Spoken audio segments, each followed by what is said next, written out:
जय हिंद दोस्तों, कैसे हो आप लोग। उम्मीद करता हूँ अच्छे होंगे। ये वीडियो उन लोगों के लिए जो लोग दीवान जी बैच लेना चाह रहे हैं या ले चुके हैं, और किसे लेना चाहिए जो मतलब अभी सोच रहे हैं कि भाई देर कर दी, पहले अगर ले लेता तो कम प्राइस में मिल जाती, बट लेट कर दी, अब क्या करूँ, 800 में लेना पड़ेगा। तो किस किस को दीवान जी बैच लेना चाहिए, पहली बात तो सुन लो, इस वीडियो पे सब कुछ बताऊँगा, ठीक है। तो अब ध्यान से सुनना। देखो, अगर आप स्टार्टिंग मतलब पहली बार कर रहे हो ना यूपी पुलिस की तैयारी, तो मैं तो कह रहा हूँ भाई दीवानजी बैच ले लो, आंखें बंद करके ले लो, कोई दिक्कत नहीं है। अगर आपके पास पैसा है, सब कुछ है, तो आप ले लो, ठीक है। और जो लोग भाई एक्सपीरियंस है, मतलब फ्रेशर नहीं है, दोबारा अटैम्प्ट दे रहे हैं, तीसरी बार अटैम्प्ट दे रहे हैं, भाई वो लोग मत लो, ठीक है। यूट्यूब पे कई सारी क्लासें पढ़ी, उसको जाके देख लो। अब जैसे मेरे से पूछो तो भाई मैंने लिया कि नहीं, इसका आंसर है नहीं, मैंने नहीं लिया। ठीक, मैंने कुछ लोगों को बैच के बारे में बताया, तो मैं भी वहीं वैसे ही तैयारी कर रहा हूँ, ठीक है। अब जो लोग समझना चाह रहे थे वो लोग समझ चुके हैं।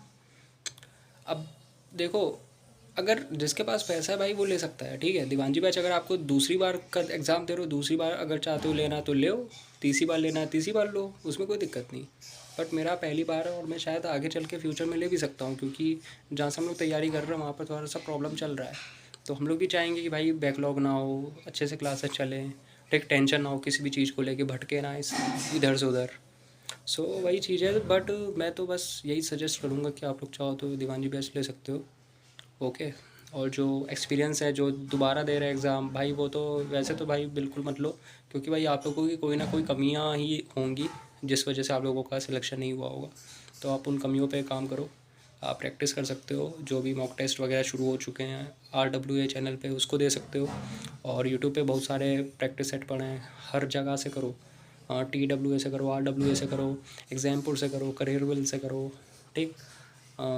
आदित्य रंजन मैथ्स सर से करो, ठीक। कई टीचर है भाई, सबसे कहीं से भी करो भाई, प्रैक्टिस तो कहीं से भी कर सकते हो, समझ लो। क्वेश्चन तो मतलब कॉन्सेप्ट तो मान लो एक जगह से आप सीख चुके हो, तो आप प्रैक्टिस तो आप कहीं से भी कर सकते हो, तो प्रैक्टिस कहीं से भी कर डालो, उसमें क्या। समझ लो ना, बात समझ लो ना, ये चीज़ मैं बताना चाह रहा हूँ। बाकी देखो भाई, मैं कोई भगवान नहीं, और ना ही मैंने एक्सपीरियंस किया है। मैं देखो, ये बेसिक सी चीज़ थी जो मैंने बता दी। अगर मेरे को अगर ज़्यादा बनाना ही होता, अपने आप को बनना ही होता, तो भाई मैं SI के बारे में बताता। बट मैं SI के बारे में इसलिए नहीं बता रहा हूँ क्योंकि मैंने भाई एक्सपीरियंस ही नहीं किया है। मैं भी कांस्टेबल के लिए तैयार हुआ हूँ, ठीक है। और कांस्टेबल का पहली बार एग्ज़ाम दे रहा हूँ। तो भाई मैं कांस्टेबल के हिसाब से जो नॉर्मल स्टूडेंट सोचते हैं मेरी तरह, मैं उनके हिसाब से बता रहा हूँ, ठीक है। अगर मैं SI के बारे में बताता तो भाई मैं गलत होता कहीं ना कहीं, क्योंकि भाई मेरे को SI के बारे में कुछ पता ही नहीं है, ना मैंने तैयारी की, ठीक है। तो इस वजह से मैंने दीवानजी बैच सिर्फ कांस्टेबल वालों के लिए बताया जो कांस्टेबल की तैयारी कर रहे हैं, ठीक है। तो जिसको भी लेना है भाई, जहाँ से भी लेना है ले लो। और जो भाई सोच रहे थे कि भाई मैं दूंगा दीवानजी बैच, भाई भूल जाओ अब, ठीक है। एक समय होता है, 1 हफ्ते से ऊपर हो चुका है, लगभग होने वाला है। तो जिसको मिल गया भाई वो मिल गया। अब भाई मैं तो कुछ नहीं कर सकता, आप इधर उधर कहीं से मांग सकते हो। बाकी भाई इधर उधर मत भटको, ठीक है। पहली बार तैयारी कर रहे हो तो भाई घर वालों से बात करके आप बैच ले लो, अगर ज़रूरत है ज़्यादा। क्योंकि भाई देखो, अगर तैयारी करनी भाई शिद्दत से करो, ठीक है, शिद्दत से करो भाई, फालतू की और ढोंग मत करो पढ़ाई का, सबसे बढ़िया चीज़, ठीक है। इसीलिए कोशिश करो, घर वालों से मांगो कि जैसे तैसे दोस्तों से मांग के अपना बैच लो। और कोई भी दिक्कत है भाई मेरे पास आ जाना, मेरी वीडियोस देख लेना। ये सिर्फ बैच से रिगार्डिंग वीडियो वीडियो नहीं बनाता मैं, ठीक है। अभी थोड़ा दिक्कत चल रहा है लाइफ में भी, और बैचेस अभी अचानक से आए हैं, तो सोचा सारे बैचेस बता दूँ। बट भाई कैसे स्ट्रेटेजी तैयार करनी वो सब बता रहा हूँ, ठीक है। मैं RWA की क्लासेस करता हूँ, RWA चैनल मेरे को बेस्ट लगता है, ठीक है। तो मैं वहीं से तैयारी कर रहा हूँ, और वहीं से ही आई थिंक करूँगा बाद में भी। बाकी प्रैक्टिस तो आप कहीं से भी करो, प्रैक्टिस के लिए आप लोगों को किसी ने नहीं रोका। प्रैक्टिस भाई जितना प्रैक्टिस करोगे भाई उतना ही आप लोग अच्छे हो जाओगे, ठीक है।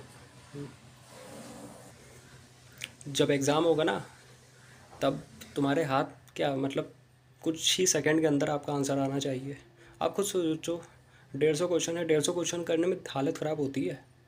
150 क्वेश्चन के लिए आपका माइंडसेट अच्छा होना चाहिए, माइंडसेट तैयार होना चाहिए। ये नहीं कि मतलब एग्ज़ाम में बैठे नींद ही आ रही है। तो भाई उस नींद को हटाने के लिए आपको उस चीज़ का एक्सपीरियंस लेना पड़ेगा, उस चीज़ का माहौल लेना पड़ेगा। माहौल कैसे लोगे, जब आप प्रैक्टिस सेट करोगे, टाइम लगा के मॉक टेस्ट दोगे। मॉक टेस्ट का मतलब समझते हो ना, पूरा एग्ज़ाम जैसा माहौल बनाओ। ये नहीं कि किसी के भी बीच में बैठ के दे रहे हैं, ऐसा मत करो यार, ठीक है। अपना अपना जो भी आपका कमरा वमरा जो कुछ भी है, आप 1 से 1.5 घंटे का जो भी मॉक टेस्ट है वो आप करो 150 क्वेश्चन का। जितने भी लगे इनकेस जितने भी लगे, मान लो 10 नंबर भी आ रहे हैं 150 में से, 10 नंबर भी आप सही कर रहे हो, 20 नंबर सही कर रहे हो, तो भाई उसमें दुखी मत हो, दोबारा दो, दूसरा मॉक टेस्ट दो और कमियां सुधारो। उस मॉक टेस्ट में देखो क्या गलती है, कौन से क्वेश्चंस नए हैं जो इम्पोर्टेंट है।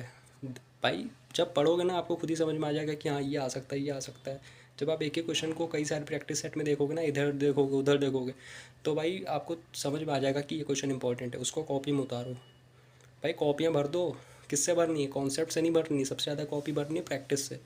प्रैक्टिस करते रहो भाई, प्रैक्टिस मेक्स मैन परफेक्ट, सबसे बढ़िया उदाहरण है। ठीक है, इसको याद रखना। प्रैक्टिस करोगे भाई, सारे बैचेस निकालोगे, कोई फ़ायदा नहीं बैच लेने का।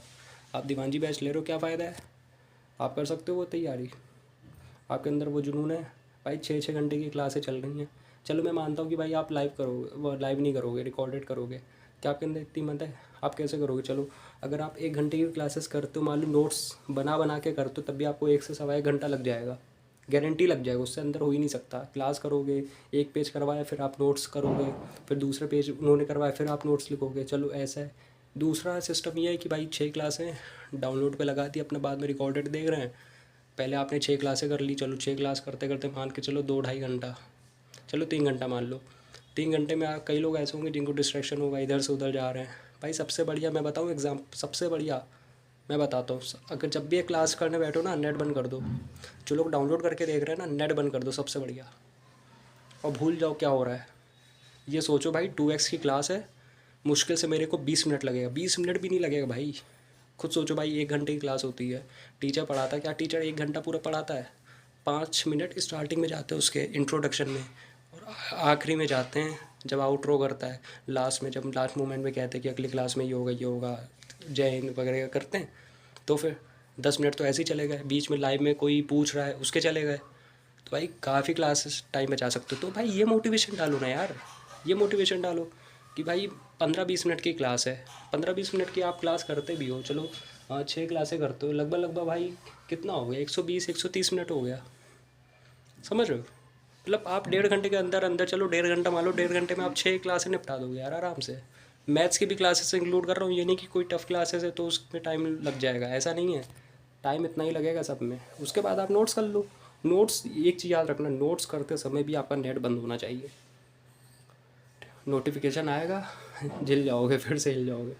ठीक है, और कोशिश करो भाई, अगर आपके पास अगर सिर्फ और फ़ोन है, उसमें सिम में कुछ नहीं भाई, नेट वेट बंद करके एकदम कोने में बैठ जाओ, एकदम मतलब मुंह धो के। मतलब ये है कि भाई 6 क्लासों का जब तक आप नोट्स नहीं करोगे तब तक उठना मत। 6 क्लासों के बाद थोड़ा सा फ़ोन आप चला सकते हो, उसके बाद आप उसको रिवाइज़ कर लो, इतना करो भाई, तभी निकलेगा।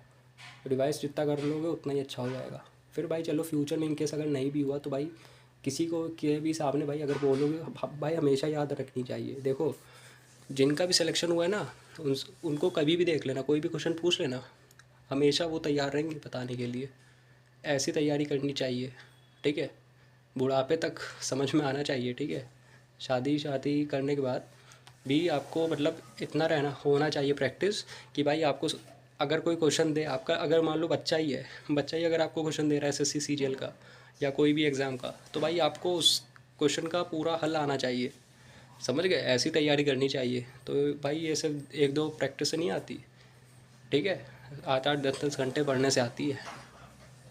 तो भाई बस यही बताना था भाई, बैच जिसको लेना है ले ले, जो नया है वो ले ले, जो पुराना है वो कोशिश करना मत ले, इधर उधर प्रैक्टिस प्रैक्टिस करो, हो जाएगा। ठीक है, जय हिंद।